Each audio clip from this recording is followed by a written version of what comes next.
The government's chief scientific advisor, Sir Patrick Vallance, says there's no reason to change the working from home advice, despite the Prime Minister earlier this week urging people to go back to their workplace if they can safely. Tonight, the city of Leicester was told that some of its local lockdown restrictions are being eased, but they won't be fully lifted just yet, as pubs and restaurants remain closed. Leicester has the highest number of cases in the UK. Our health editor, Hugh Pym, reports. Volunteers going door to door in Leicester with coronavirus home test kits. Part of the drive to curb the spread of the virus. And today it's been announced that some of the extra measures imposed on the city 2 weeks ago will be lifted. We're now in a position to relax some, but not all, of the restrictions that were in place. So, from the 24th of July, we'll be removing the restrictions on schools and early years childcare and taking a more targeted approach to the restrictions on non-essential retail. There were celebrations in Glenfield after the announcement, one of the communities just outside Leicester, freed from all the locally imposed restrictions, as the overall area covered is reduced. I need to get some normality back in my life. It's been a long 4 months. It's absolutely wonderful. It's just brilliant that we're out. Fantastic. It's a relief too for Leicester companies like this one. Julie runs a garage which also does vehicle rental.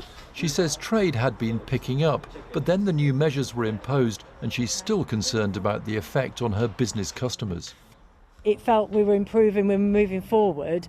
When the second lockdown was then requested, you just felt that we're going to go right back to square one again. So to me, it was really worrying. You know, you've just got everything back in place. The impact of recent restrictions in Leicester has been all too clear here in the city centre. It's extremely quiet, with pubs, restaurants, bars and non-essential shops remaining closed when they're open in other areas of England. The top 10 highest UK infection rates are all in England and Wales. Leicester still has the largest, with nearly 102 cases per 100,000 people last week, but that was down just over 26 on the previous week. Rochdale, Kirklees and Wrexham also saw falls in infection rates. There were increases in Bradford, Luton, Peterborough and Calderdale, with the biggest over the week coming in Blackburn with Darwin and Herefordshire. I'm going to take this off because I can see that we're actually well separated here by 2 metres. And today the government's chief scientific advisor argued that there were still significant concerns. It's very difficult to know exactly where we stand at the moment. It's clear that the outcome has not been good in the UK. I think we can be absolutely clear about that.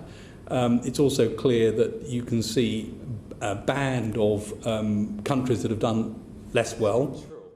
And he said he saw no reason to change the guidance on working from home.